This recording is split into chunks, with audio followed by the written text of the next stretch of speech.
everybody. This is the Thursday, January 6th meeting of the Properties Committee. Thank you all for watching online and for being here. I call this meeting to order at 9 o'clock. And if you would all stand as you are able for the Pledge of Allegiance. I pledge allegiance to the flag of the United States of America and to the republic for which it stands, one nation, under God, indivisible, with liberty and justice for all.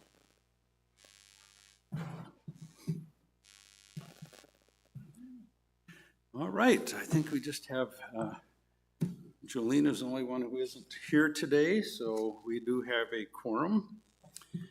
And I will read the meeting procedure statement as required.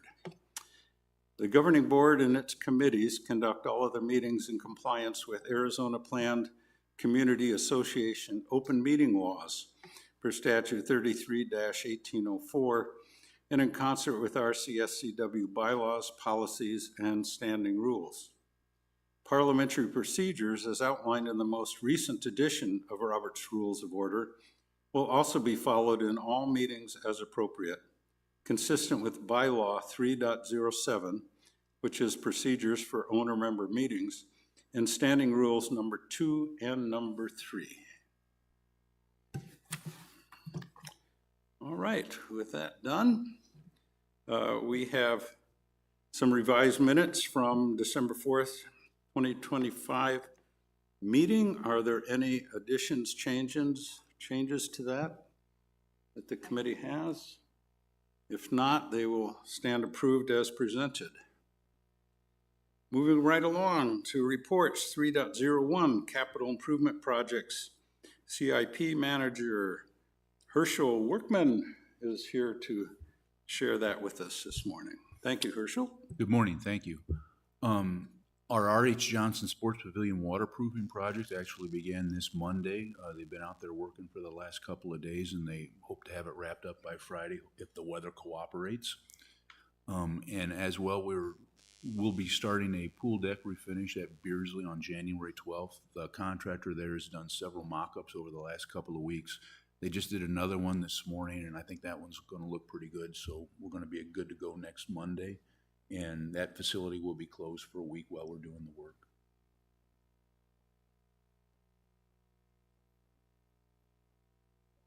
Any questions from the committee for Herschel? Short and sweet. Thank you very much. Herschel, any questions from the audience? I'd look for online, but our meeting was not shown on YouTube, so I haven't found it yet.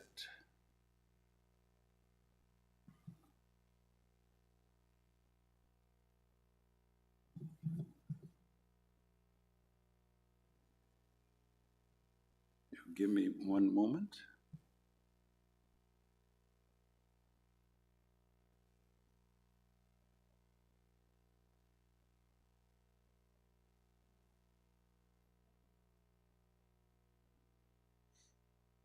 So I guess I won't worry about that. Okay, moving right along.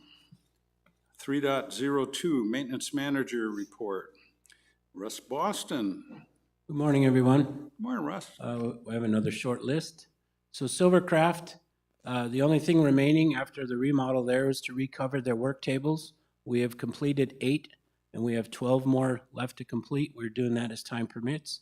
And then just an update. I know exterior painting at Beardsley seems like it's going on forever, but that is also as time permits, and we're at 60% complete. That's all I have. We have very short and sweet reports this morning. Any questions for Russ? Yes, Holly.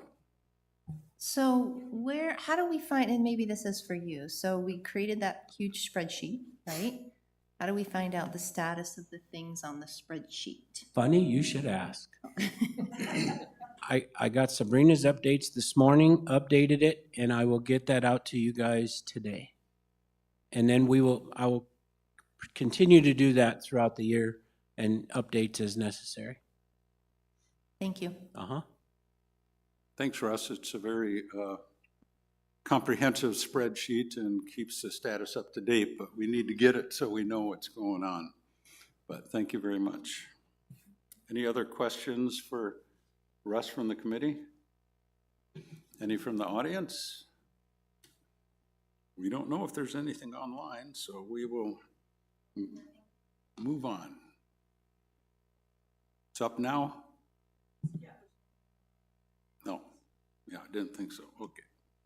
3.03, Facilities Operations Manager Report.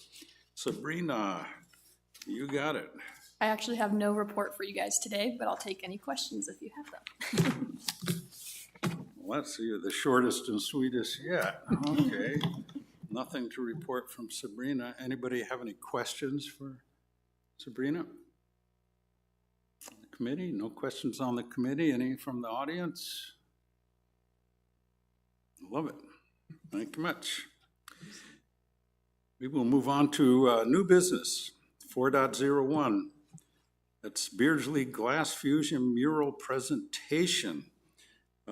President Lisa Vines will get us started here.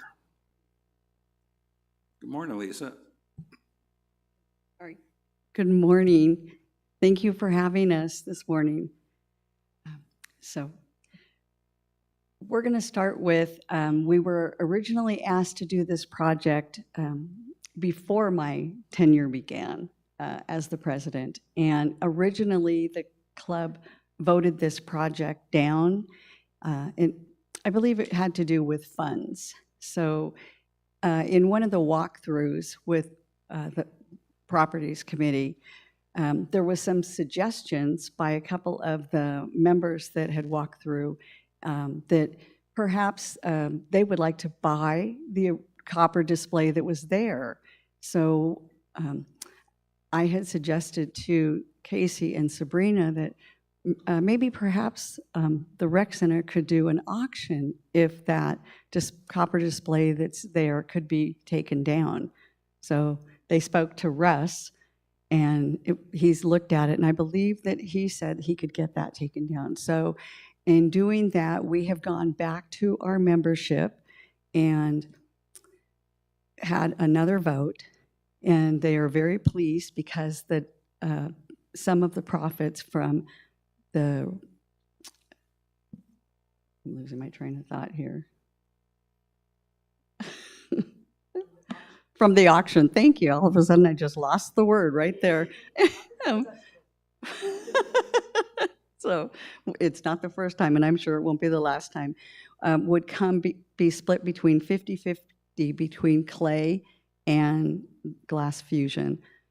Which made the club extremely happy, which takes a lot of burden off the club. And the vote was almost unanimous, and we're very pleased. So now we are in limbo as far as moving forward to see where we stand with Russ being able to get that copper down, and then having to repair the area. And meanwhile, we are working. We have the piece that's been approved as far as what we would like to put in there. And from there, I'm going to let Sean, she's our past treasurer, but it was her piece, her suggestion that was approved by the membership. So she will speak and explain that, what that's going to be. Good morning. So yeah, if you want to pull it up a little bit, it's basically kind of the decision was made that we would put it more like a tic-tac-toe board, and that copper would be the center piece. I think if you think I like Brady Bunch, I guess I think of that. And that that I would head the committee, and that there would be the outside pieces would be glass, and that each individual group would decide on a place in Arizona that they would want to feature, and that they would do the fusing. Let's say the Grand Canyon could be one panel, in Mount Lemmon or Lake Havasu, Sedona, and that it would basically be a glance of Arizona when you looked at it fully, because when you fuse glass to try to do a large piece like that, because glass moves when it fuses, it's almost impossible for it to look really good. So smaller pieces will look nicer, but we also thought to have like a work with metal club and have a metal grid. I guess, to hold each of those panels, but again, have copper in the middle because we still are copper enameling. So if that kind of makes sense, it would be like a tic-tac-toe board with individual glass fuse pieces. And so so that first one kind of shows how it would look overall. But each panel would be a spot in Arizona, and each individual group of fusers would decide what their panel would look like. And so those are just suggestions that they might choose. Well, thank you for that. I think for myself, I'm not very artistic. So between the Glass Fusion and the Clay Club, I'm really looking forward to see what this looks like when it's all done. It's going to be kind of cool, I think. I like the concepts that you have here. Do we have any questions from the committee? Yes, Suzanne. How long do you anticipate this to take to create and have it into a final stage? It would be hard to determine, I guess, how long. I think because we have to wait for your approval, obviously. And then I would probably just set up the committee to try to figure out how many people. We want to get as many people in the club. We have 210 members. We want to have as many people as possible be a part, because I think the pride that you'd feel as you walk by and know that, oh, my 6x6 piece, and maybe share with family, you know, shot pictures. I think we all like that, I guess, as artists. But I think then trying to get because each panel is a separate group of people, them getting together and sitting together and working, maybe that would take a couple months, and then fusing it, and then working with property to get the mounting, because I think Clay, was it cement board? Talked about having cement board be the backing. And then once it's fused, it would be basically kind of put together like almost like a mosaic.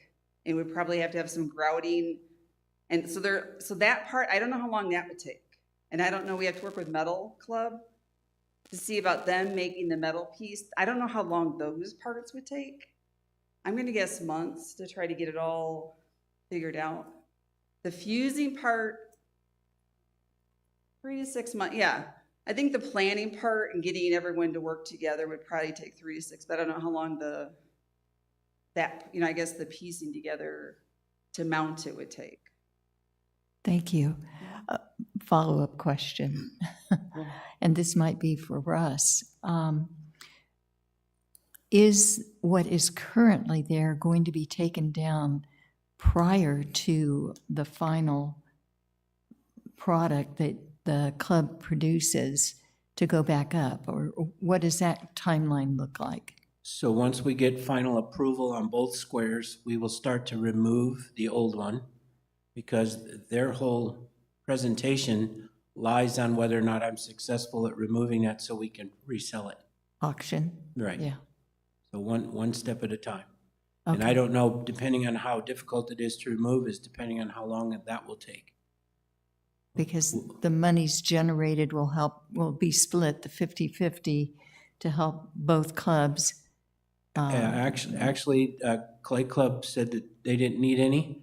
Oh, Their glass is way more expensive. So they said they could have the whole allotment. That was Wow. straight from them. that's very generous. Thank you.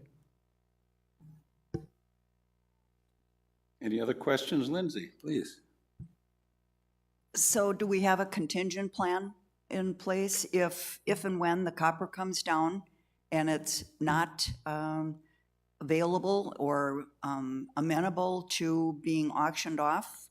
And then we've got a whole area that now they don't have the funding, and we've got an open area for 3 to 6 months. That is a really good question. I think what we would like to have is some type of an estimate of what your cost would be, so that way we could better prepare if we wanted to step in and cover your cost to get that done, or come up with a different idea altogether. But it's good to have a plan B, and like Lindsay just mentioned. Okay, I can put together a cost analysis and send it over. Who would you like that to go to? Sabrina? Okay. Any other questions from the committee? Yes, Holly. Do we know how big that space is? I'm looking at this in the 6x6. I'm trying to see how big it is. Is it gonna look like all metal? Because the tiles have to be so small. Do we know how big that space is that'll be going into? I thought that someone came out and measured this little Post-it note. I'm sorry. Yep, I you gotta thought- get the mic. There's a little tiny Post-it note. I think it's 41 by 71. Someone That's, came out and measured it. sounds about right. Yeah, I don't remember There's the a little exact tiny measurements. Post-it note on the copper. I think it says 41 by 71. I took a picture of it so I could start Yeah. doing the dimensions. I was gonna wait and feel it out. The metal is only gonna be, it's gonna be thin. It's just gonna be a border, Okay. They're So gonna, it's basically not- to help bracket it in. Okay, Yeah. just, I'm doing 6x6 going that, it No, seems no, like that's a big space. the glass pieces, that's what I was trying to do the math, and I finally decided I'd wait till this got done before I actually did the math on it, because I'm gonna do the math on how big the squares of glass are gonna be, and then go to the metal club, because I'm thinking like a 1-inch border for metal club, but I don't wanna do any of that until I heard from you guys, because I didn't wanna waste my time, honestly. Okay, and I have one more question, I don't know if it, so if this is art that's going in at Beardsley, right? Why are we saying the clubs have to pay for it? I don't understand that. If it's something that is for the building, right? Right? Why are we saying, hey, we want you to do this, but you gotta pay for it, right? I'm trying to mull that over and understand why that's, I get the cost analysis, right, to say, is it feasible for us to do, right? Is it reasonable, right? But why are we making the clubs pay for it? That's a very good question. I think the whole concept of this started long before our tenure here.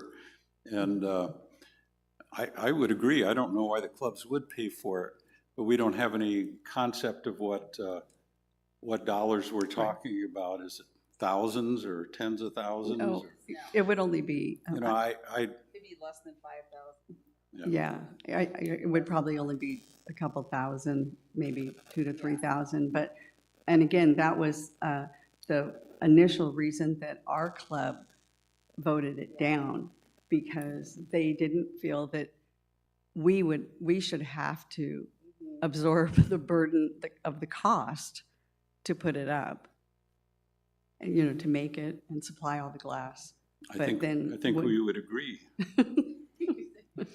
So if we move this recommendation forward, I guess our motion would include that costs incurred by the clay and glass fusion clubs are covered by the rec centers.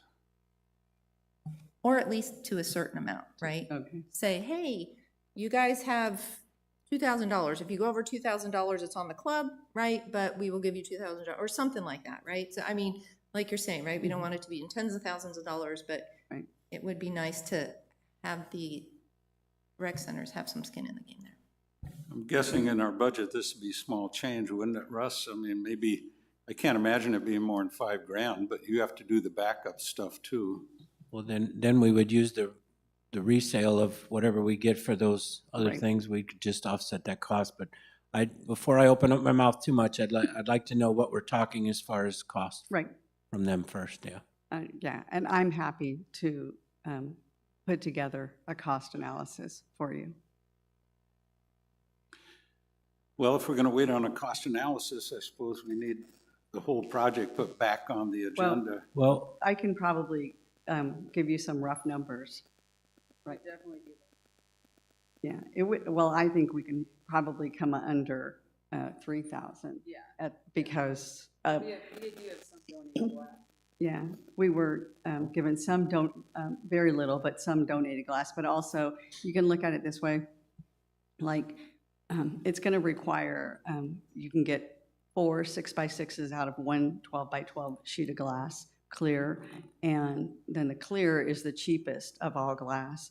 Then we get when you get into color is where you get into the, you know, getting expensive, anywhere between 15 and upwards of $20 a sheet. And then, like I said, you get 4, and then we have to start, they'll be using all sorts of, they'll be cutting it up. It won't just be another 6x6, but then we would have to figure out how many of the colors we're going to need. But again, I'm going to say, and I think we can take this to the club because the board only has a limit of 2,000 and anything over that. So I could never commit the club to anything.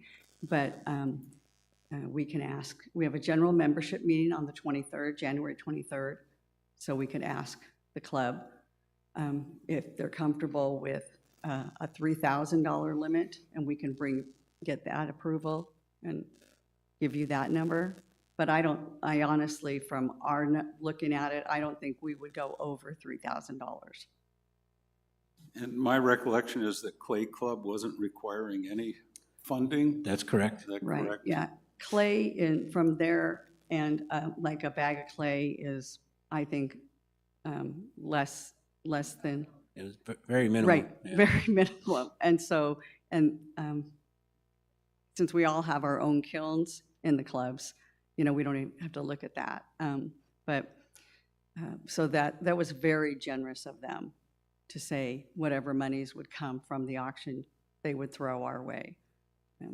Well, now we know where the money is. Yeah, we know where the money is. You're absolutely right. At the Clay Club. Yeah, yeah. And we have seen, I don't know about clay, the price of clay going up, but for glass, our price of glass has gone up exponentially. Well, thank you. Any more questions from the committee? Any from the audience? You have one online, John, Okay. from Gary Bach, 135435. If the items are falling apart, then they need to come down and either nothing goes up or we buy something, so we'll be spending money to RCSCW should pay. Well, that won't be if we approve this, that won't be an issue, so we'll. So I would suggest approve the idea, and then we'll take it from there. We'll get with the club, we'll figure out the finance part, and we'll come back and we'll have it in our report where we ended up with cost and what our plans are. How does that sound? I'm good with that. I just think that we need to get things moving here, and as far as the committee's concerned, I would entertain a motion to approve the project for both clay and glass fusion with an anticipated budget of no more than $5,000, and you can come back with the specifics later, but at least nobody's waiting then. People can get moving on their plans and get the project started. So would anybody like to make such a motion? Okay. Lynn?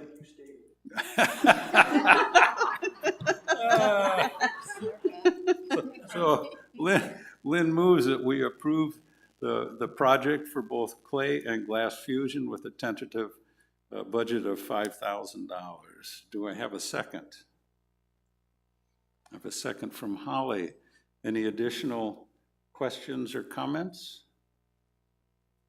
If not, we'll just do a voice vote. Oh, we have a comment? Christine?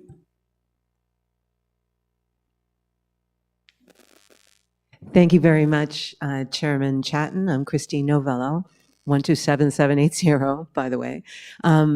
You're recommending this expenditure for approval by the governing board.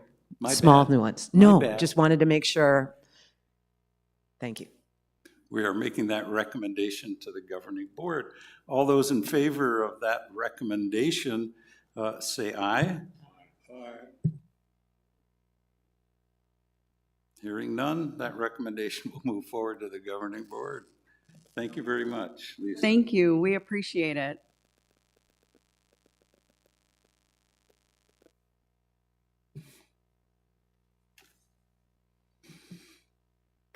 I'll never understand the lack of being able to do a motion in a committee. Anyway, moving forward. Just a short review of the capital item concept decisions that we made. You know, we had 3 items that we brought up at the last governing board meeting for looking at a commercial teaching kitchen. There was a lot of, we weren't very specific as to what exactly we were looking for. There was the R.H. Johnson platform tennis and renovation of the R.H. Johnson courtyard. The decision that was made there, and we can certainly have some discussion here, on the commercial teaching kitchen is we should leave that for the master plan because we really don't know exactly what that is going to be or what it's going to look like. As far as the R.H. Johnson platform tennis, that has been restored to the budget. And there was also a lot of discussion about the renovation for the R.H. Johnson courtyard. I met with several of the staff members, and I think in the end, it's not, we don't know exactly what we want to have done there. There's a lot of different ideas, from expanding areas to the north of the social hall, to expanding other areas, and all these different ideas that we could do. And I think our thought was that we should establish a $50,000 budget for replacing furniture in the courtyard, possibly some propane fireplace things there, and trying to get it look a little more like Kuntz in the short term. Long term, we really need to look at any larger expansion. We need to leave that for the master plan. So is there any comments or discussion on doing it that way from the committee? We have some pictures here. This is potentially what an upgrade to furniture and fireplaces could look like. And another courtyard idea. Yep. So we're not looking at some major thing, reconstruction and all that. We're looking at putting some new furniture and some new aesthetics into that area. And then there will be a lot, many more ideas as to what we could do there, but I believe and the staff believe we should leave that for the master planning process. Are we all good with that? Do we have any comments? Yes, Jim. A couple things. Lesson learned that, yeah, we misworded our teaching kitchen. That thing got blown way out of proportion. The whole vision was to retrofit the social hall kitchen and get rid of some of those Betty Crocker stoves and put something a little more uppity, and maybe more of a larger commercial size oven to be able to do a little bit larger baking than just the regular oven that they have in there. Yeah, that thing got way out of whack, and it's unfortunate because the whole concept of a training and teaching kitchen, or be able to utilize the social hall and the kitchen aspect of it, kind of got put to the wayside. But that'll be good for the master plan. We'll see how that shakes out. I totally agree with the courtyard. I really love that first picture with the darker furniture. Yeah, that's really got the vibe that we're looking for. I totally agree with, let's just kind of tiptoe into this, something along this line, and let the master plan come up with some ideas of expansion, whatever that might look like. But I like what you guys came up with here. Really, that's the vibe. My one, yeah, I'll hold back on my second comment. But good stuff. Thanks, Jim. And any other comments from the committee? Yes, Holly. So I just have a question. So if you're seeing this, right, and there's no like coffee bar or gelato station or something that makes you go to this location and sit for a while, is it really going to be utilized, right? Are we gonna spend this money on this furniture, which looks great, right? And I know we said, hey, let's give it a little bit of a facelift, but is it really gonna be used if there's nothing to pull people there? That's just my only comment about it. I think that's a good comment. I think the only thing at this point that would pull people there is the visual that they would have when they come to the rec center offices and say, well, this looks like a nice spot to sit and maybe bring a bottle of wine with us and or have a cup of coffee. I think the master planning process, I think there's a lot of us think that something like what you're talking about should be included in more than just this space, maybe in other spaces, because people have different expectations. There are just a few Starbucks and similar type coffee places out there that are getting a whole lot of use, so. Or just a thought, right? Because we do this at Beardsley Kuntz, right? Maybe rotate, right? Or have two different comedy night over here at R.H. Johnson, right? Just so it gets used and the space gets used. That's really all. No, good thoughts. Any other thoughts from the committee? Yes, Jim, go ahead. You know, you're in my head. Because this morning when I saw this, I showed it to my wife, and it was like, I was thinking, you know, what's the honey? What's going to attract people to this area? And yeah, totally agree. A cafe or espresso or a wine bar, because right now the options are going to the sports pavilion to get whatever you're looking for and come back, or the kind of the cafe station that we have at the pool area. But to access that pool area, it is quite. I went over there this morning to look at it, and yeah, there's no real direct, easy way. You got to do a gigantic walk around one way or the other. Or you know, we reimagine an existing area in there, and that really is viable. So I agree. That was what the first thing that came to my mind. And so that hence I kind of thought, well, I'll just throttle back and we just kind of tiptoe and spruce it up for that first impression when folks come in.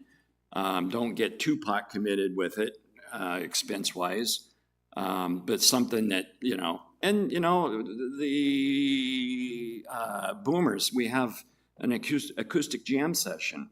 I kind of thought maybe we could get some folks to come out and just jam on a guitar out here and have, you know, beer and wine or whatever. And there may be some opportunities, just have some people come out and do some acoustic stuff to just jam out like they do over at the clubhouse. But yeah, good question. And there's no liquor issues with people bringing, okay.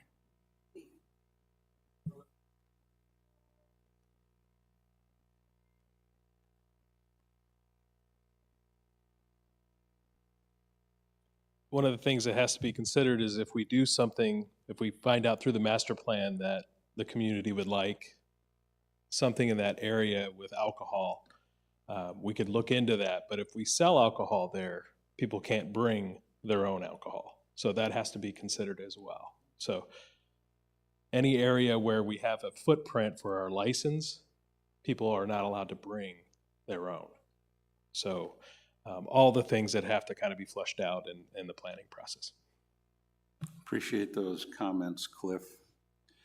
I think, oh, Mike, go ahead. I had a question about the snack bar down at the pool. How well does that do? Is it a working out or is that a loser?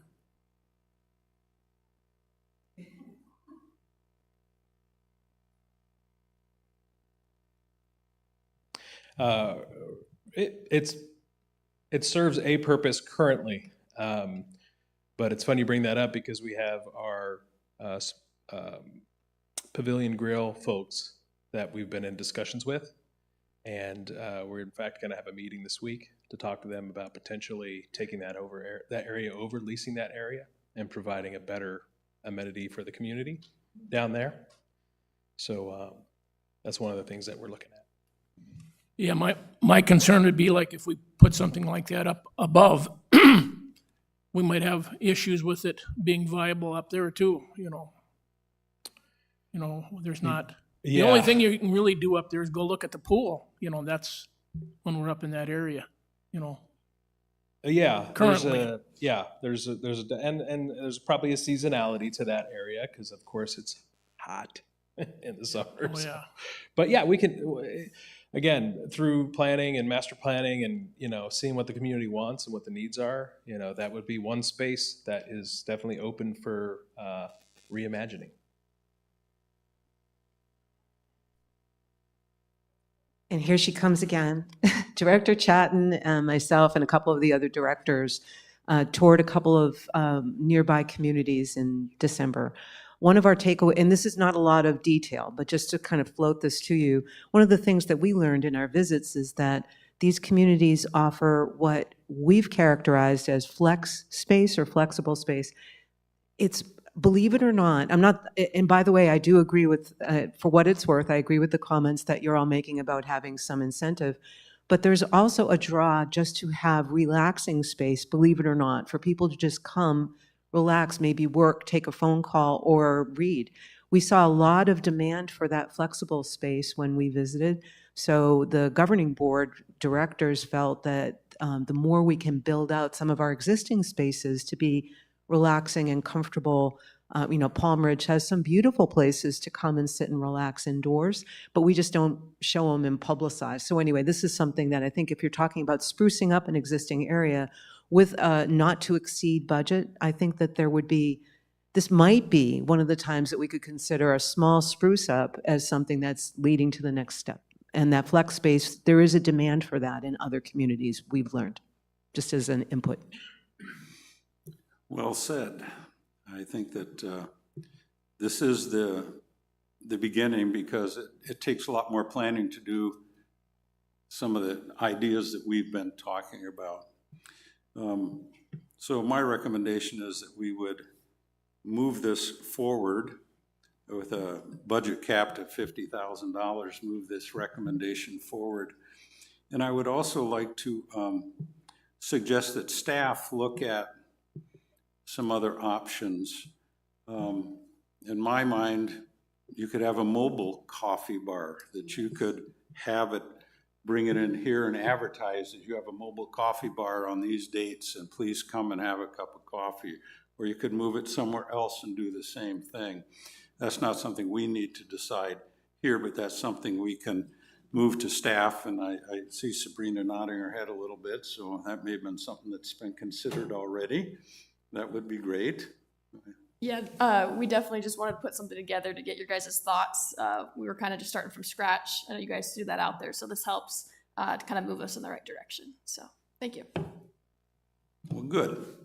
So we have, we want to move this forward to the board with a maximum budget of $50,000 and the rest to be considered on the master plan. And, oh, Lindsay, go ahead. Where did you come up with 50,000? That was a staff number. The staff? What they thought they How would many need to do tables, how something many like this. chairs, cushions, those kind of things? We don't know. So again, we didn't know what you guys were going to come back with. So this was kind of this starting point. You know, we have to figure out where we're going to put power, if we want more outlets out there, if we do a portable coffee station, if we want the lights here shown. So there's a little bit more that are the unknowns, and this was kind of a tight window to get this to you guys. Definitely we will keep looking at that number as I get quotes. The furniture is one thing that's probably a little bit more set in stone. I do want to do a little mixture of the couches you see here, but maybe some tables where people can play cards. So it's going to be a variety. I think we'll have a better number moving forward. This just, again, was a tight window, and we wanted to pick your brains to see what you guys were going to bring up. Yeah. So do we have a consensus to move this forward with a proposed $50,000 budget? If there's some changes to that, I'm sure staff will be back. We just do a voice vote. All those in favor, say, go, Jim. A quick question. I know that the part of the vision also was to perhaps reimagine a new mural on the entrance there. Is that being captured as well?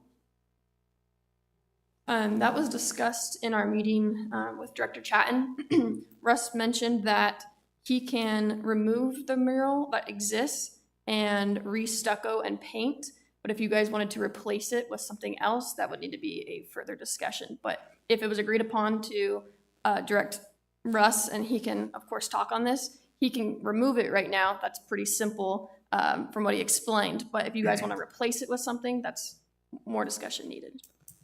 Yeah, I think that that's my bad for not bringing that up, because that was part of our discussion, that perhaps we should recover it for now, because it's really a very outdated mural. It's not, it would probably conflict with something like this, Yeah. for sure. Agreed.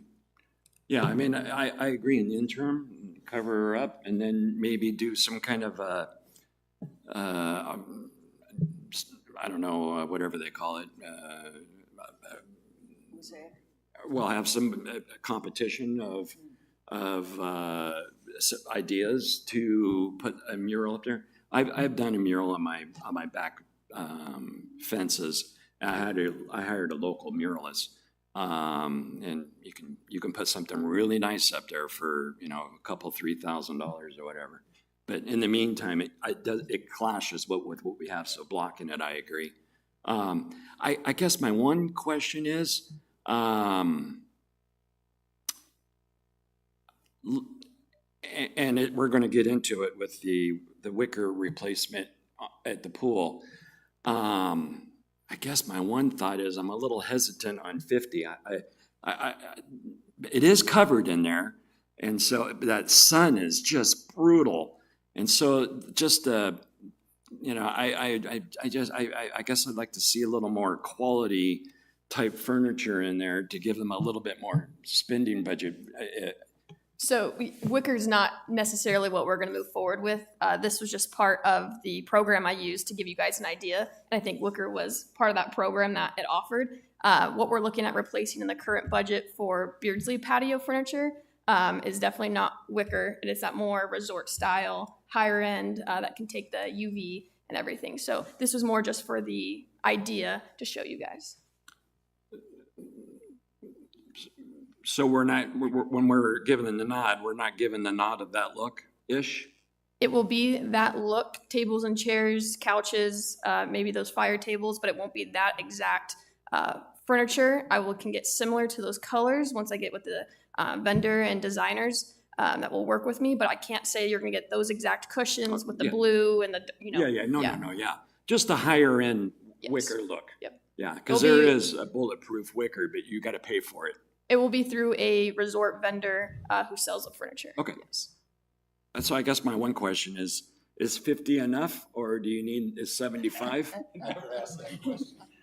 So again, this was a quick turnaround to get to you guys and start somewhere. I'm getting a lot of feedback. I can go now out to those vendors. I'm already in conversation with a lot of them. So once I get that number, Russ can give me something for electrical, power. If there's anything else that comes to mind, then yes, we can come back with a more solid number. So right now, starting place is 50,000. So I guess the question is, should we even include a number in that, or should we just approve moving forward with the whole concept of changing the furniture and doing away with the mural, and have staff come back with a firmer number at another meeting? I mean, I don't think we're in our backs aren't against the wall on this, are we? Yes, Lindsay. I have another question regarding the master plan. That's how far out are we looking at getting going and doing a nice, big, wonderful remodel of our concept here in Sun City West? Should we really be spending our monies on things that probably aren't going to be part of the master plan? I think everything that they would be spending money on, they would have the concept that it would be reused with whatever plan we come up with in the master plan. Wise, just for information, so the master plan should be completed by the fall. We have in the budget for this coming fiscal year planning dollars. So if in the fall, some concept came out of that of what, for example, this might look like, but it could be any changes or such that might be made throughout the community. But let's say there's something that comes out that says, yes, we definitely want to do whatever that looks like in this area. We already have planning dollars set in there so that we can then use those planning dollars to come up with a solid plan to include in the budget for the following fiscal year. So that would be FY 27, 28, thank you. So yes, the idea is that we want to have things ready to go planning wise. And I would just throw in that the reason why we come up with this concept is exactly what you're referring to. We don't want to put anything permanent in there because we want to just kind of give it a little facelift for now, because to your point, we believe there needs to be some draw. We did talk a little bit about potentially some temporary or carts, things like that, and that's still up for discussion. But what I would like to see beyond that is my vision for the area is just that. There needs to be some sort of coffee bar or some sort of draw. I think there should be some sort of even small raised stage for, to your point, for performances to draw people there. If you created an outdoor Lizard Acres type environment, we have alcohol and performances and things that draw people in there, you're going to get a lot of use out of that space. But I want to go even bigger as far as thinking about those arches in that one picture. Those arches just scream 80s. We need to, that whole area can be done. I wouldn't recommend even do anything with let's remove the mural for now. I wouldn't recommend replacing it because you don't know what that wall is going to become. That wall may not be there. That wall may be covered with something else. But we want to put money into a new mural of any kind, and then look back and go, well, gosh, now we can't do that because we just spent all this money on this mural. So what we're trying to do is, be responsive to the committee's desires to have an updated look out there without stifling potential future improvements. Yep. Thanks for those comments, Stephen. So, next steps, moving this forward. I think pardon? Back to the money. Back to the money. Well, I think go ahead, Cliff. Cliff's the money guy's coming. So the dollars will be presented in the capital improvement budget. There's a line item for this in new capital. So that'll be vetted through properties, recommended up through the committees, and the governing board will vote on it. So I wouldn't get too hung up on that right now. I think we've got some great ideas from this committee, and we have a vision of what we want, a better vision now, and we can scope that out and then present it through the budget process. Thanks for that. So I think we still want to recommend, moving forward, that we recommend this project to get things started and to remove the mural that's currently there, and we will have an initial budget of $50,000, which may be amended at a later date. Do we have any other comments or questions? John, you have one comment online. It was technically already answered by Lindsay. Gary Bach again, 135435. For the courtyard, I know it could be a while before the master plan ideas will be implemented, but do we want to spend money and then throw it away when master plan comes along? Yeah, I think we've answered that. Yes, None of you this did. will be thrown away. It'll all be reused. So, all right. I'm looking for a voice vote on this then, for all those who believe we should move this forward. Mike? We don't have to have a voice vote on consensus, do we? I'm sorry, it's not a vote, it's a consensus. So all those who have consensus to move this forward, I still like the vote. Please say aye. Those opposed, same sign. Okay. We haven't voted, but we have consensus.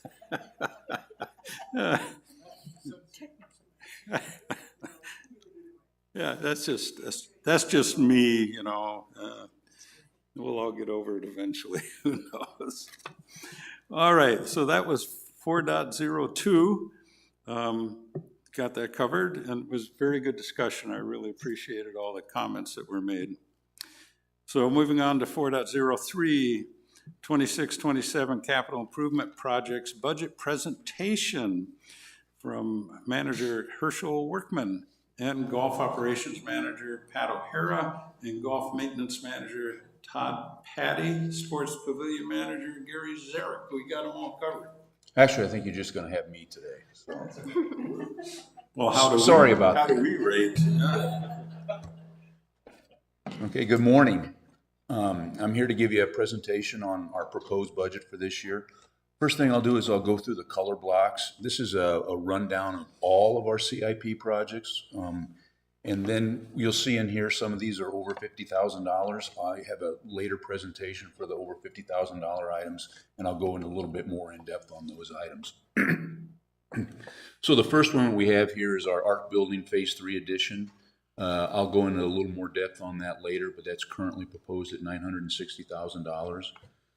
Planning and design tied to the master plan study, that's a $100,000 item. And those are planning dollars, as Stephen just mentioned earlier when he spoke on the master plan. Assisted listening audio equipment, that's a $50,000 item. Lapidary Club design and planning, as you're aware, there's a need to update the Lapidary Club, so we're putting $25,000 of planning dollars this year, and then next fiscal year, we'll have a budget for the actual renovation of that facility.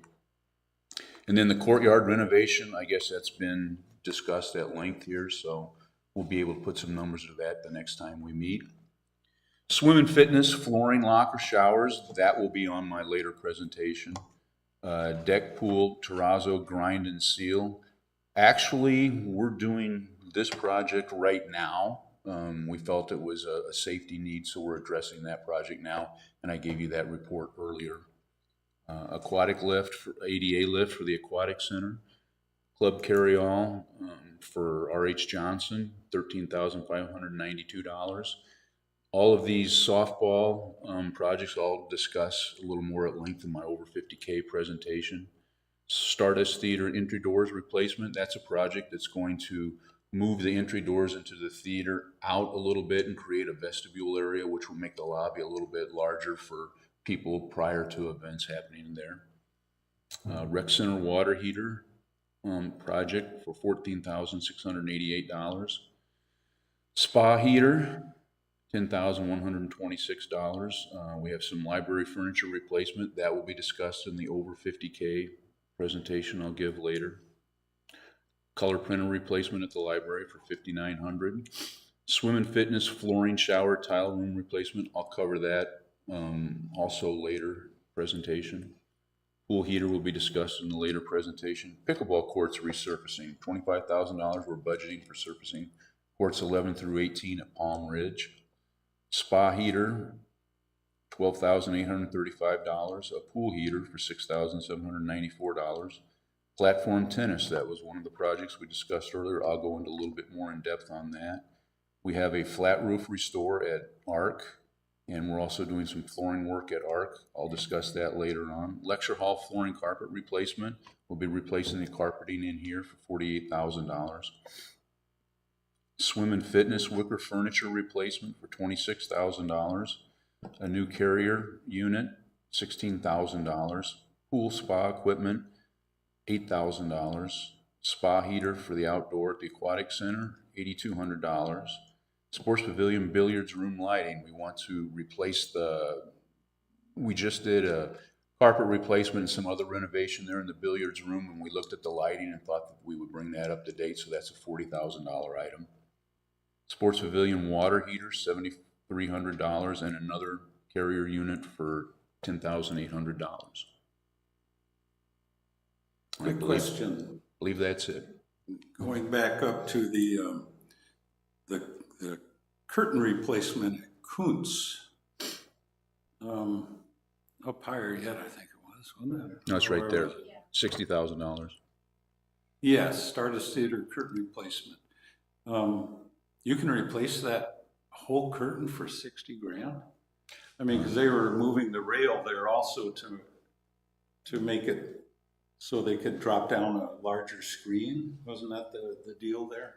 So those will be two separate projects. This will simply just be the curtain replacement, and we have a slide on that for the 50,000 and greater in the PowerPoint. And then the idea to drop that screen or a different screen at Stardust. We're still investigating that, and that's been removed off of this capital project list for this year. We need a little bit more internal investigation before we proceed. Okay, thanks for clarifying that. Any other questions on some of these under 50K items? Suzanne, please. On the sports pavilion lighting in the billiards room, is that going to be replaced with LED lighting, or what is the? Yes. Okay. Yes, we're looking at an LED light. Wish I had a picture to show you, but they're really nice lights. We have one that was given to us as a demo. We're going to install it to see what it takes to put that up, and then we'll be able to decide if we're going to move forward with putting them all in. Terrific, thank you. Go ahead, Jim. Herschel, I had a quick question in regards to the Deer Valley retrofit. I see that it fell off. It's not on here. Are you talking about the millwork? Yeah, wainscoting, flooring, and the patio flooring resurface. This is from the BNF meeting. So block chart. You want to jump in? We keep those in golf, like anything with pertaining to golf, we present at golf.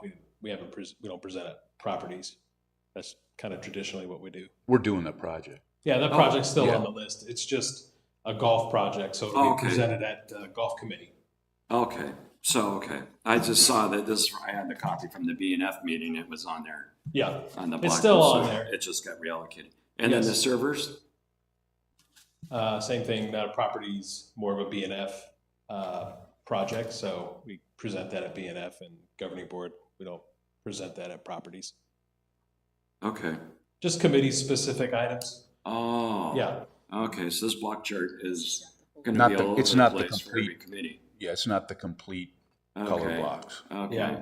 Yeah. Okay. Okay, thank you.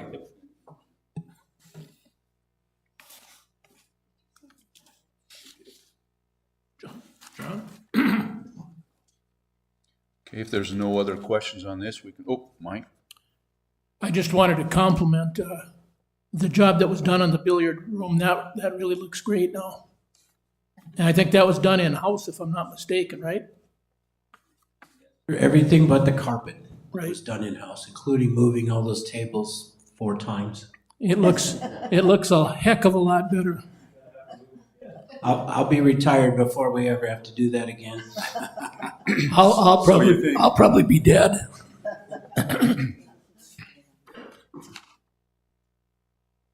I think the question Suzanne has, do you have to move the tables again to do the lighting? Like I said, I'm gonna bring a contractor in. He's gonna do the first one to see what it takes. They may be able to do it without moving it, but I'm not sure right now. Well, I'm thinking Russ may have spoke too soon. I would imagine scaffolding would get that job done. They wouldn't have to move the tables. You're gonna find a way, aren't you? You got All right.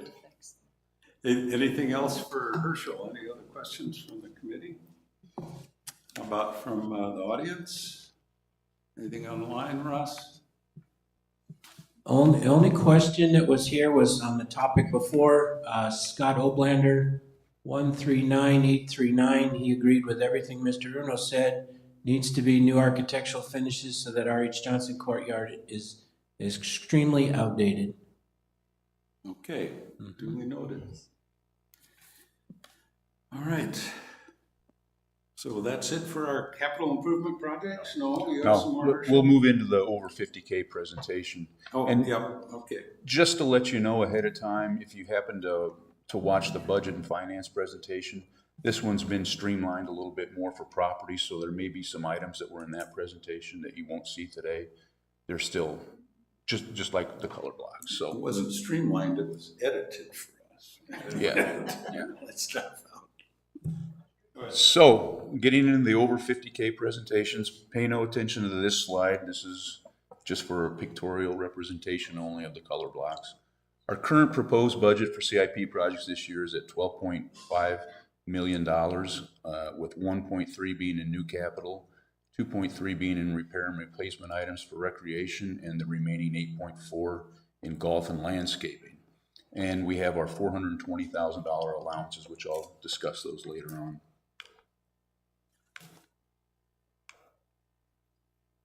And trying to move on to the next one. He unplugged, Say what? he unplugged your clicker up there, so hold on. Thank you, Russ. Okay, our first project right now is the ARC Building Addition Phase 3 showroom. That's currently budgeted at $960,000. As you may be aware, the club spent approximately $25,000 for design of this project. I expect to have that design back early next week, and then I'll be able to shop that around to a couple of general contractors to come up with more firm budget numbers, hopefully at our next meeting. Master plan architect design and review for $100,000. This item are the planning dollars that Stephen discussed earlier. So as we get into the master plan, perhaps in early drafts, there'll be an item, commercial kitchen, that comes up, and we'll want to explore that further and actually apply some planning dollars to that. That's what this money is earmarked for any potential future master plan projects that we want to get a jump start on. Assisted listening audio system for $50,000. Basically, this is a system to help the hearing impaired if they attend an event at the Social Hall, Summit Hall, or Stardust Theater. They'll be able to hear what's going on stage. It'll work with existing hearing aids and cochlear implants, as well as we'll be able to hand out devices that people will be able to plug into and listen to what's going on stage. R.H. Johnson Courtyard renovation, as you can see, those dollars were to be determined. Based on the discussion we had earlier, I think we have a better scope of what we want to do out there, so we'll be able to come back in the near future with a little bit firm numbers there for budgeting purposes for this item next year.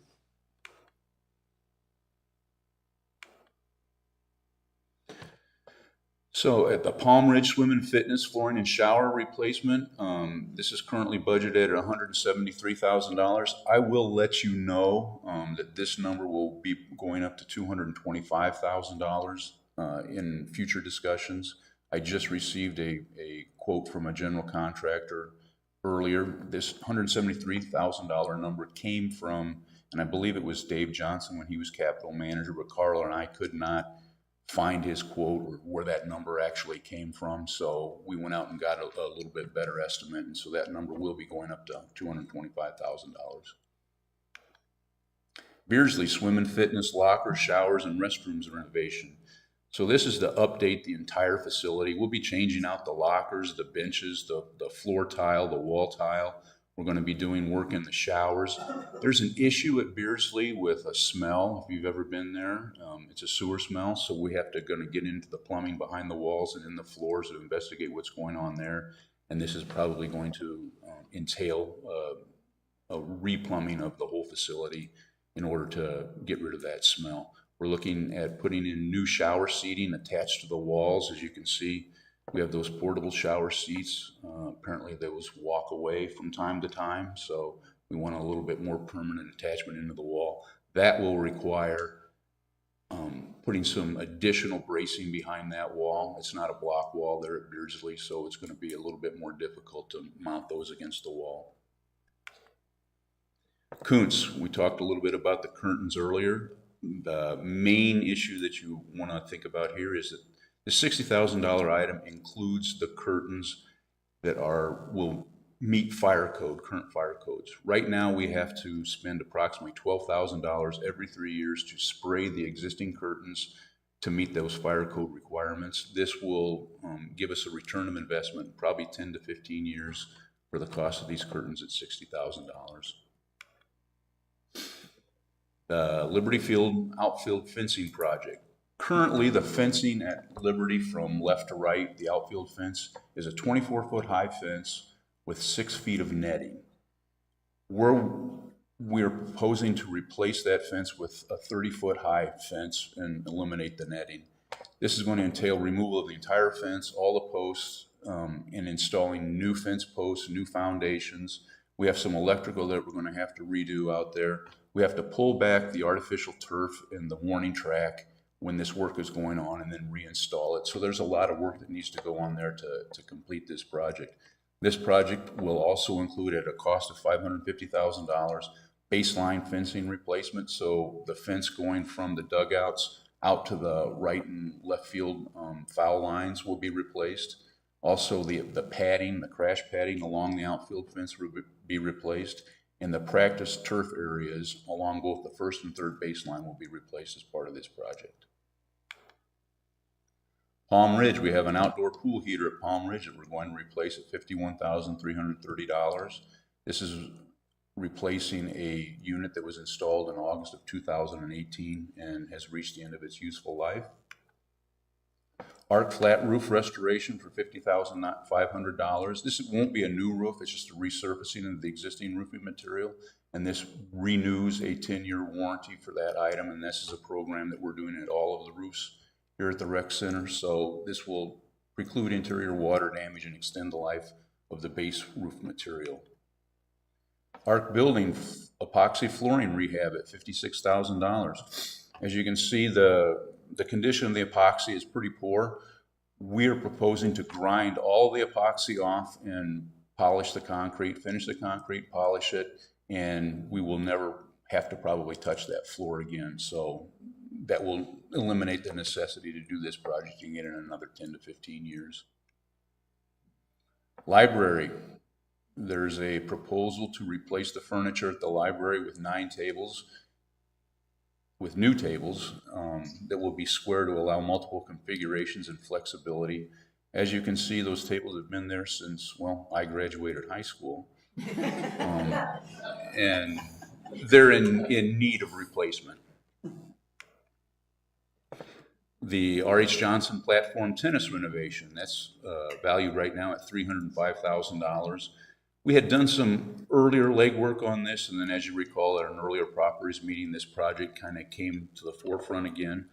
I'm getting new quotes and estimates on replacing the fencing around this platform tennis area, but $305,000 should cover it. This number may go down a little bit, it may go up a little bit, but right now we're at $305,000 for this particular item. And I'm available to answer any questions you might have. Thank you, Herschel. Any questions for Herschel? Holly? So the arc, is that with the steel? The 960? Is it with what? With the steel? No, the 960 is completely separate from the flooring project and the roofing project. No. So the steel. Oh, the steel. Oh, that number includes the cost of the steel, yes. Oh, okay. Currently includes the cost of the steel. Okay. Any other questions? Mike? Palm Ridge remodel of the bathrooms, is that, when was that last done? I was kind of curious. So at Palm Ridge, we're just doing the locker rooms. We're not doing the restrooms at Palm Ridge. That was what was done before then, apparently. The restrooms were done before, the locker Okay. rooms were not. Okay. Suzanne? I have 2 questions. The first one is on the upgrade for the hearing in the Stardust Theater and other places. Why is the lecture hall not included in that? We are actually doing the lecture hall currently. It's going to be out of allowance funds out of this current budget. So we're Okay. just doing that now, and then this is to get those other venues completed for the next budget. Okay, fabulous. And then on the Beardsley showers, the flooring in there had issues where water was pooling. Is that going to be addressed? Yeah, that's going to be addressed as part of the flooring project. They're going to do some regrinding in there. And also if you look at the slope from where the main floor is down in the showers, that's not ADA compliant. So they're going to bring everything into ADA compliance as well. Is that something that you have to do because you're redoing everything? It has to come Yes. up to the new code? Yes. Okay, great, thank you. Jim? In regards to the softball field fence, are we taking that upper panel height all the way to the ends of the field, or are we going to be kind of shy to where the yellow poles are? The reason I ask is I went out there this morning to really wrap my head around the scope of this project overall, and I wanted to see the backstop fence as well. And Lloyd, the president of the softball field, was out there, and he was making comment about how they're going to be using netting on the very ends. And I'm like, I thought we were doing fence. No, we're doing fence. So I believe, and I'm going off of my memory right now, I've only been out there twice. If you go 30 feet across, then it's going to step down to 24, then it steps down to I think it's 3 or 4 feet or whatever that goes out. So there's not going to be any netting installed out there. I kind of got the impression, like, take an example, as you go down the first baseline, and then you got the outfield area, and there's a yellow pole out there, right? Kind of got the idea, talking to him, that 30 feet was going to go to the yellow pole, and then they were going to fill in the gap of where the baseline was with a net. So it sounds like that's kind of what you're doing. Is No, we're going to fill You're fencing 30 all feet. the way. Okay. There will be no netting left. That's what I thought I heard earlier. Okay, thank you. Thanks for that, Herschel. Any other questions from the committee? Yes, Lindsay. I was just wondering, so all this is proposed for 26, 27? Or Yes. The budget for 26? So Yes. then the items will be finished or started in that same year? So the items will be started in beginning July, Okay. 1st of 26. Mhm. Anticipate to finish everything within that year, but you never know. Okay, thank you. Any other questions or comments from the committee? Any from the audience? Anything online, Ross? We're good. Well, thank you, Herschel. Really appreciate it. Thank you.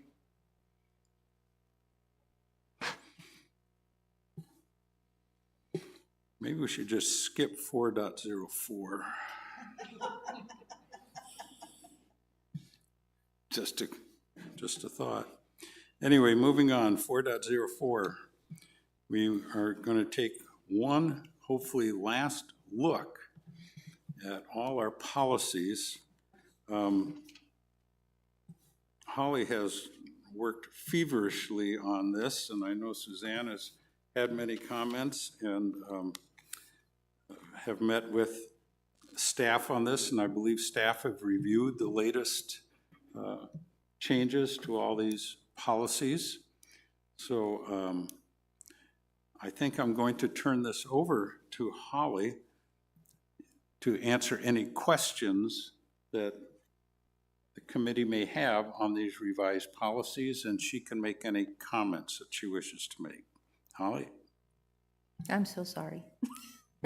So I went to the governing board working meeting where they reviewed these, and there was a lot of, that's in another policy, or that's in another bylaw, or this conflicts with itself, or it conflicts with another thing. And so I took that personally, and I went and I reviewed every single bylaw and every single policy on the hub, created a huge spreadsheet. If we want to, don't go with the lawyers, I already got it all figured out. And revised these to make sure there was no conflicts or anything, as well as removing things that were asked for in the working meeting. So I did create a PowerPoint that kind of goes over each policy. If it's not in the packet, but if you can hit the FA policy changes .pdf, it's actually PowerPoint. So the first one, right? Mr. Swan asked to remove major repair and the definition of major repair. So that was removed. I don't know if we have to go back and forth between them, but I did remove all that. And then when I read CO1 and CO3, FAO1 conflicted with these. And this was a piece that Director Turner brought up. So to correct it, I made changes to I created subsection 3.1.1. And I didn't run it past Russ, Herschel, and Sabrina again because I literally copied and pasted it from CO1 or CO3 and made this subsection 3.1.1, right? And so all it says is that when we do the properties tours and we do all that stuff, we have until December 1st, not September 1st. And that's all that's saying. So now it coincides with CO1 and CO3.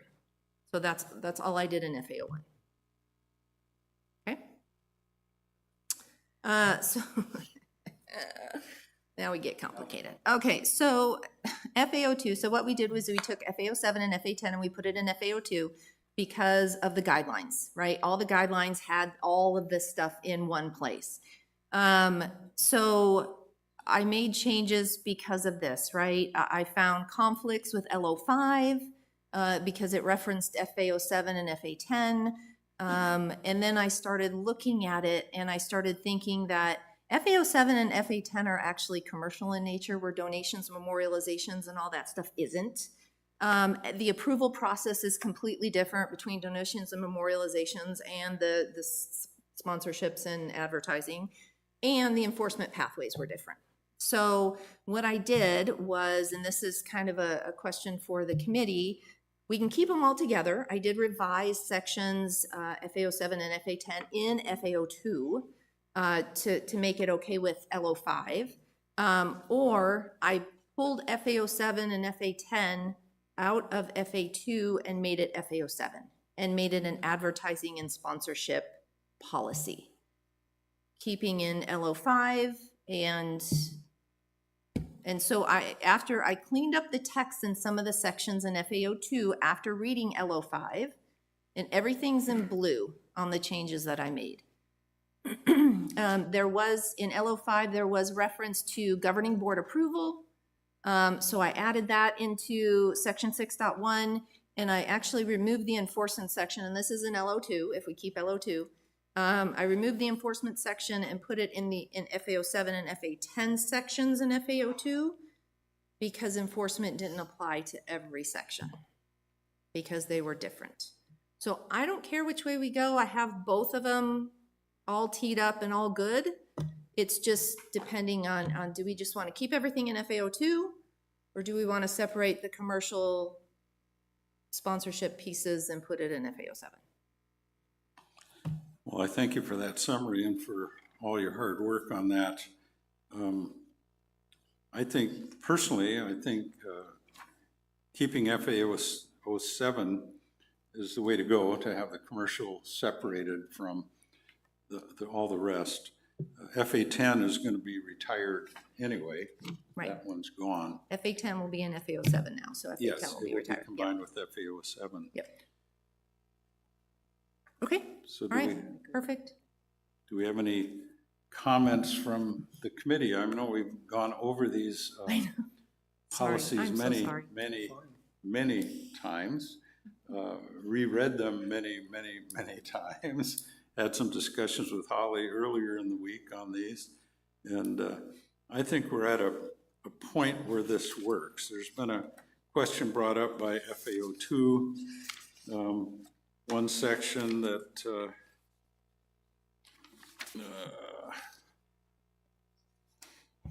was that FAO1? That's FAO6, I think. That what you brought to me earlier? Yes. Yeah, that's FAO6. FAO6. Yeah. I don't see a need. I think your change reflects exactly what was said in the original text, except for what it was, for rental. Yes, Yeah, so, okay, so I am going to remove FAO7 and FA10 from FAO2. I will send it over to Karen, and I will make FAO7 the sponsorship and advertising policy. Okay. FAO 6. So the governing board asked to clarify that this policy is for rental space. So that's why you see the change in the title for rental. And then there was an ask by one of the directors to add for subsection 2.3, this is about the nonprofit and non-chartered clubs. There was an ask to say sponsored by 5 or more association members there. So I added it. I mean, I don't, just because they're not defined in bylaws. And then there was an ask to remove the requirement because it felt that it was making it a rule, and a rule shouldn't be in policies. And then the biggest one is 2.6, right? Which allows rentals for political candidates, political organizations, elected candidates, whatever it says. So if you look at 2.6, can you bring up 2.6 for me and bring up specifically that section 2.6? So you got to go out of the... Sorry. No, so you got to go, yeah, there you go. Yep, and just click on FAO6, FAO6, yep. And then go down to 2.6. Okay, yep, so go a little bit more, a little bit more, a little bit more, a little bit more, a little bit more, a little bit more, because I'm calling out 2 things here. So there's something in 3.0 that I want to call out for 2.6. Right there, okay. So we say 2.6 is rental by elected officials, candidates, or political organizations, yet in 3.0 we say association facility space will not be made available for rental to non-association members. So I don't know the historical why we said, hey, elected officials that are non-association members can come in and rent our space. I have no idea why, right? But this is what Director Grom was talking about when it contradicts itself. This is the only thing I could find that it said it contradicted itself, right? So if you go back to the PowerPoint, sorry.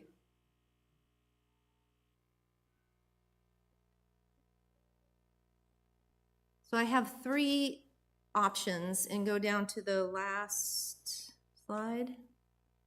So here's our options, right? And I extensively went through 33-1808 on the political stuff. So we can leave it as is, right? So right now it says rental by elected officials, candidates, political organizations, and sponsored by 5 or more association members. ARS 33-1808 only says 1, right? So I think it's, I can't remember,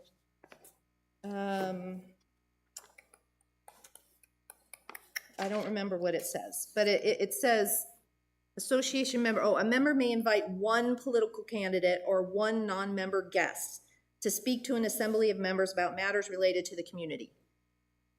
So we change it to remove the plurals because ARS 33-1808 specifically says 1, right? So then we leave, the concern was about rallies or multiple political candidates. So we can remove it's rental by an elected official, a candidate, or a political organization. So there's that. Or we can remove the ambiguity altogether and do revision 3, which basically says association members can rent the space and invite, host an elected official or whomever, right? I did call out the bold a non-member guest because that verbiage is actually in ARS 33-1808. So I don't care which way we go, but it was talked about extensively during the governing board meeting, so I wanted to address it. Yes, there was extensive conversation about this, and I appreciate the options that you have proposed. Is there any questions or discussion by other committee members on these options? Personally, I like number 3. Because it takes away all the ambiguity, as you say, and it has an association member being the one to initiate the whole thing. Right, but I would need like Mr. Erno or somebody to say, that's okay? Or maybe we just take it to our lawyers and say, is this okay? I see Christine, yes. Christine, comments? Yeah, first of all, thank you. And if you're taking anything personal, please take the thanks of the entire community. I'm sure your committee would agree and the governing board would back me. Thank you all, and thank you, Holly, for taking this by the horns. Everything that you've looked at here, because of, as you mentioned, it would need to sync. The current, just to assure you all and assure our members too, the current policy is in alignment with Arizona statute. All right. So it's already been, so just so you know, everything you're doing here will clarify it even more, which is greatness. I think it will help our community tremendously. It's been very unclear. So again, thank you for tackling whatever you as a committee propose and recommend. On this one, I think I would certainly advocate, Director Chatton, that we would have our lawyers take a look at this to ensure the verbiage is spot on. I believe that General Manager Stephen Erno would agree as well. This is something that we do want to make sure all of our policies need to comply with statute. So again, that would be my make the recommendation that you feel is best. As for the wording, there may be slight tweaks that important tweaks suggested by legal counsel, but we'll leave that to their capable hands. But again, many thanks. Anything else I could answer, Director Chatton? That I'm sure you have this too. Any other questions for President Novello? So how do I submit?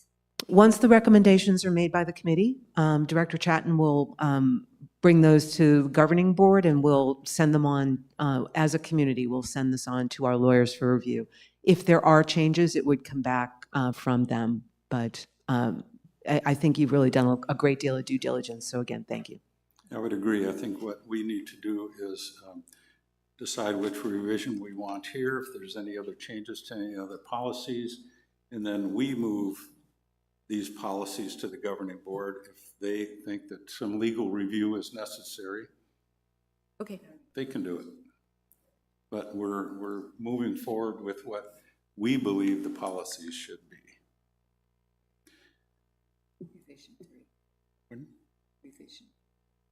So are we in agreement that revision 3 for this particular policy is the revision to use? I see a lot of nodding heads. I'm still And trying. I am unsure why we said, I don't know if historically anybody knows why we said we would rent to non-members of the association, and that's my only hangup with 3, right? Is there something that said we had to, right? And like I said, I went through 33-1808 just to make sure, and I just didn't see anything. So that's my only hesitation with revision 3, and I'll shut up now. What do you think, Rudy?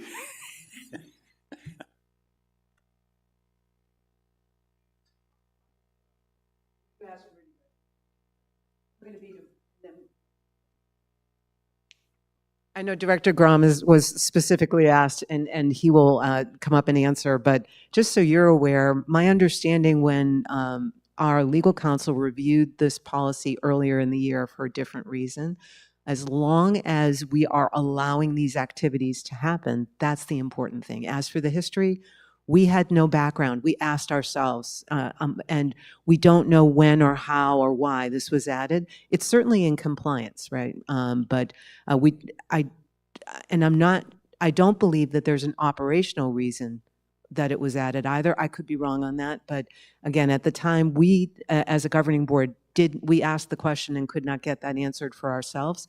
So thank you for tackling it. So I'll turn this to Director Grom.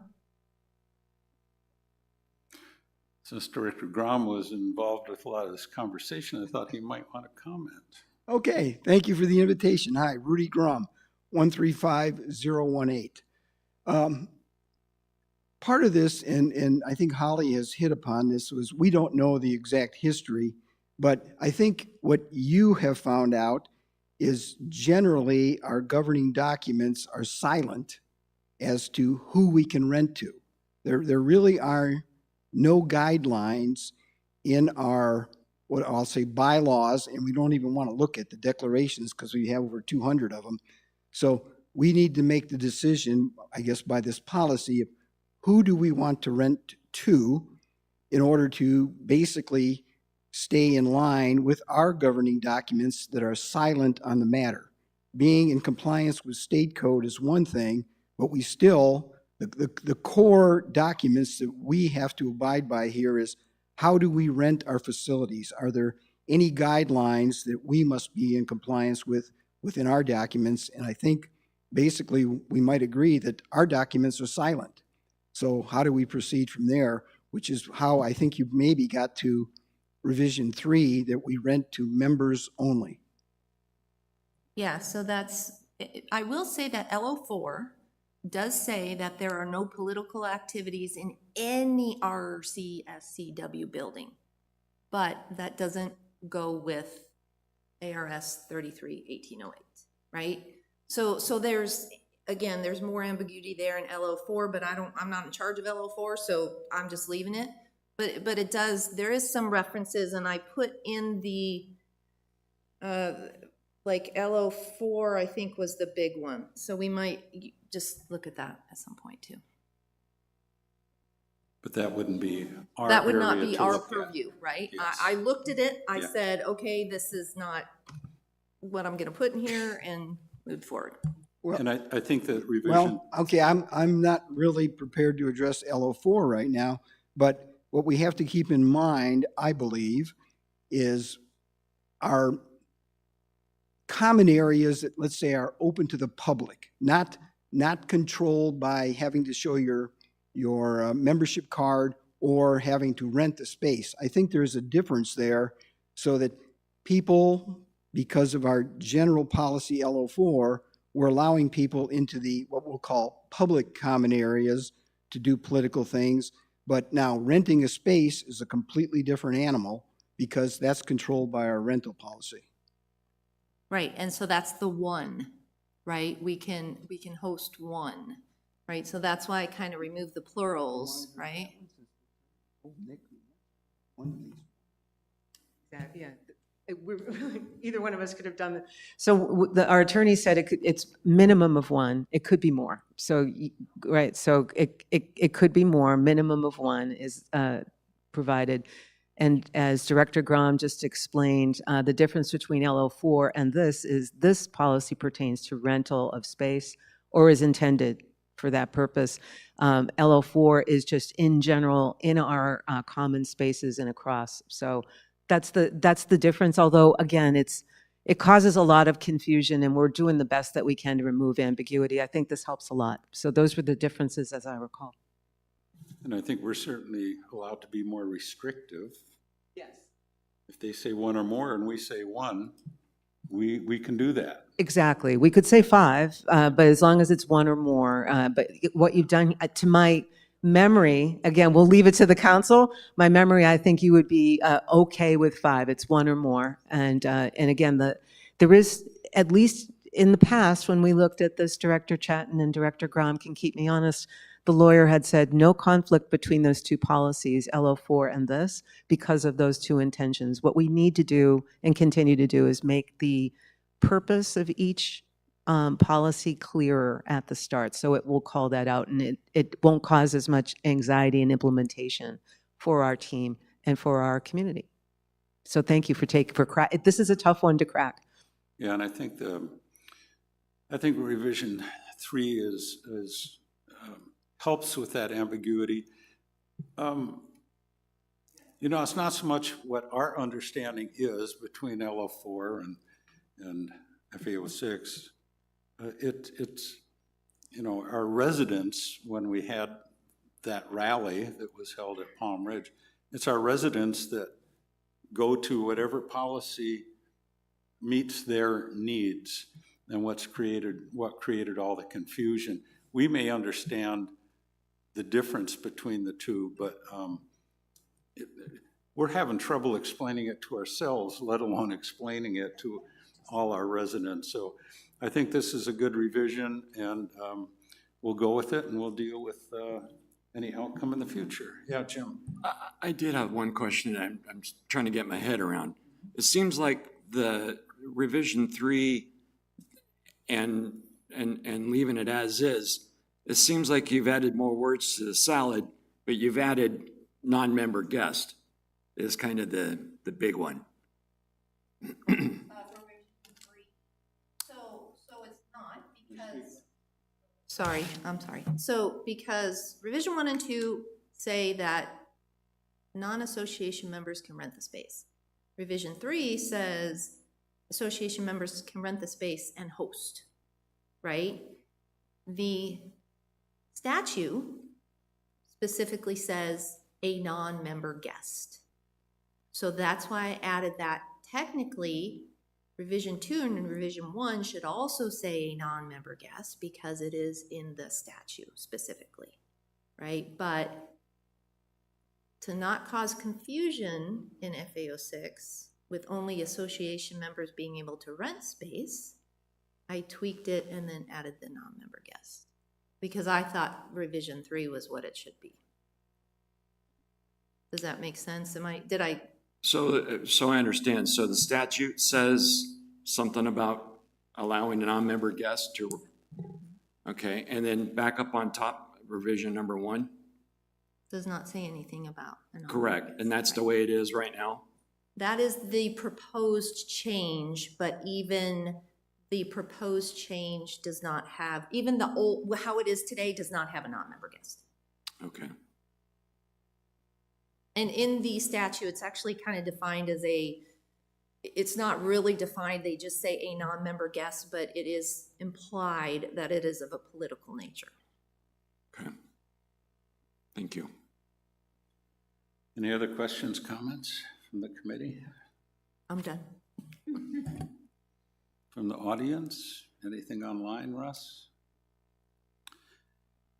Hearing none, I would propose that we move the latest revised policies to the governing board for their approval.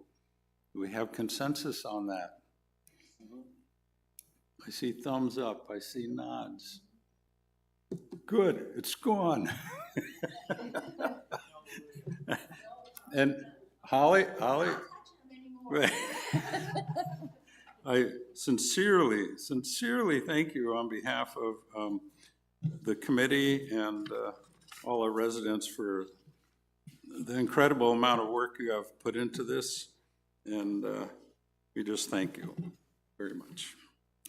Okay, we're done with new business. How about that? We'll go on to committee comments. Let's start with Lindsay. I just think that Holly and the crew that worked on this have to have the patience of Job. This is a huge job. Thank you very much. That's it. Jim? Yeah, you did a wonderful job on the policies. Thank you. Thank you, Sabrina, for kind of bringing some color to our vision in regards to the courtyard renovation.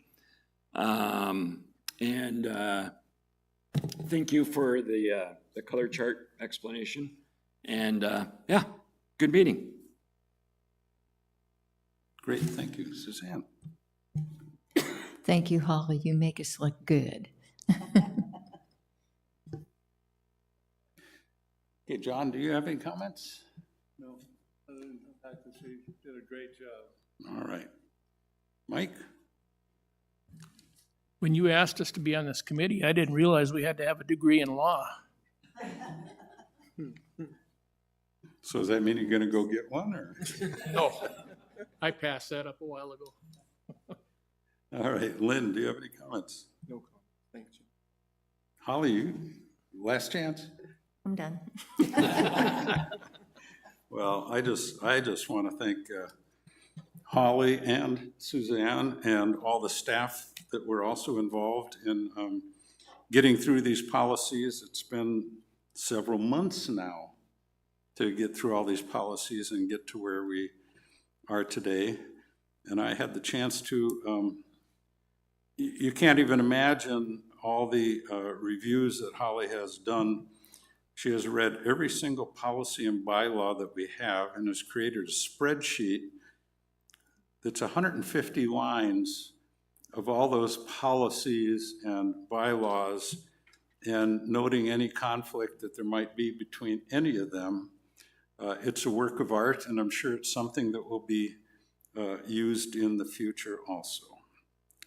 So is there any comments by anybody in our audience? Everyone's had their say. Any comments online? All right, well, our next Properties Committee meeting will be on February 5th. And with that, at 10:40, we will adjourn the meeting. Thank you, everyone.